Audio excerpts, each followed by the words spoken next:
स्वामी विवेकानंद ने एक बार कहा था कि अपने जीवन का एक लक्ष्य निर्धारित करो, अपने पूरे शरीर को उस एक लक्ष्य से भर दो और हर दूसरे विचार को अपनी जिंदगी से निकाल दो।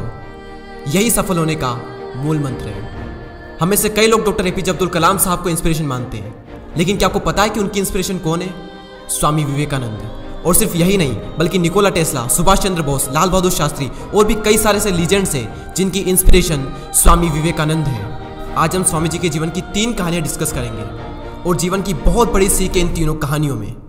पहली कहानी, एक बार स्वामी जी को नदी पार करना था और वो नदी के पास में खड़े थे। तभी एक साधु ने आकर उनसे पूछा, क्या आप ही स्वामी विवेकानंद हो?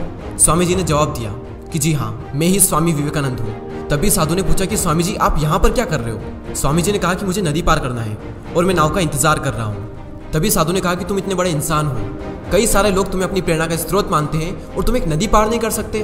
देखो मैं तुम्हें नदी पार करके बताता हूँ। तभी उस साधु ने पानी पर चल करके उस नदी को पार किया और फिर से पानी पर चल करके स्वामी जी के पास लौट कर आए और बोले कि देखो मेरे पास इतनी शक्ति है, मेरे पास इतना टैलेंट है, मेरे पास इतना ज्ञान है, उसके बावजूद भी मुझे कोई नहीं जानता।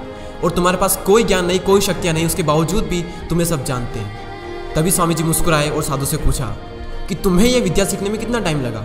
साधु ने कहा कि 15 साल। इतने में स्वामी जी की नाव आ गई और स्वामी जी ने साधु को नाव में बैठाया और वहाँ से चल दिए। दोनों ने नाव में बैठकर नदी पार की और पार करने के बाद स्वामी जी ने अपनी जेब से 1 रुपया बाहर निकाला और उस नाव वाले को दे दिया। यानी कि दोनों के मिला के 50-50 पैसे यानी 1 रुपया उन्हें दे दिया। तभी स्वामी जी ने साधु से कहा कि जो काम तुम 50 पैसे में कर सकते थे उसके लिए तुमने अपनी ज़िंदगी के 15 साल बर्बाद कर दिए, और अगर यही 15 साल तुम समाज की भलाई में लगाते तो आज तुम्हें भी पूरी दुनिया जानती।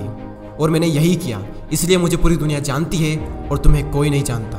और स्वामी जी ने साधु से कहा कि तुम्हारी तरह कई सारे लोग ऐसी चीज़ों में अपने दिन, हफ्ते, महीने, साल लगा देते हैं जिनका उनकी ज़िंदगी में कोई मतलब नहीं निकलता। इसलिए अपने टाइम को ऐसी जगह पर लगाओ जहाँ पर उसका एक्चुअल में कोई सेंस निकले, क्योंकि टाइम से बढ़कर इस दुनिया में कोई भी इंपॉर्टेंट चीज़ नहीं है। अगर समय बर्बाद तो जिंदगी बर्बाद। दूसरी कहानी, एक बार स्वामी जी एक ब्रिज पर चल रहे थे। तभी वहाँ पर कुछ बंदर उनके पीछे पड़ जाते हैं। कोई बंदर उन पर लपक रहा, कोई उनका प्रसाद छीनने की कोशिश कर रहा, और स्वामी जी उन बंदरों से पीछे छुड़ाने के लिए वहाँ से भागने लगे। स्वामी जी भागे जा रहे थे और वो बंदर भी उनके पीछे पीछे भागने लगे। तभी एक आदमी ने स्वामी जी से कहा कि तुम डरो मत, इनका सामना करो। तुम जितना ज़्यादा इनसे डरोगे ये तुम्हें उतना ही ज़्यादा डराएंगे। तभी स्वामी जी पीछे मुड़ते हैं और आंखें निकाल कर उन बंदरों पर जोर से चीखते हैं, और तभी सारे बंदर वहाँ से दुम दबाकर भाग जाते हैं। और उन्हीं बंदरों की तरह होते हैं हमारे नेगेटिव थॉट्स, जिनसे हम डरते हैं, और जितना ज़्यादा हम इनसे डरेंगे ये हमें उतना ही ज़्यादा डराएंगे। इसलिए नेगेटिव थॉट्स और डर से डरो मत, बल्कि उनका सामना करो। इनसे तुम जितना ज़्यादा डरोगे ये तुम्हें उतना ही ज़्यादा डराएंगे, और अगर तुम इनका सामना करते हो तो नेगेटिव थॉट्स और डर भी एक दिन तुमसे डर जाएगा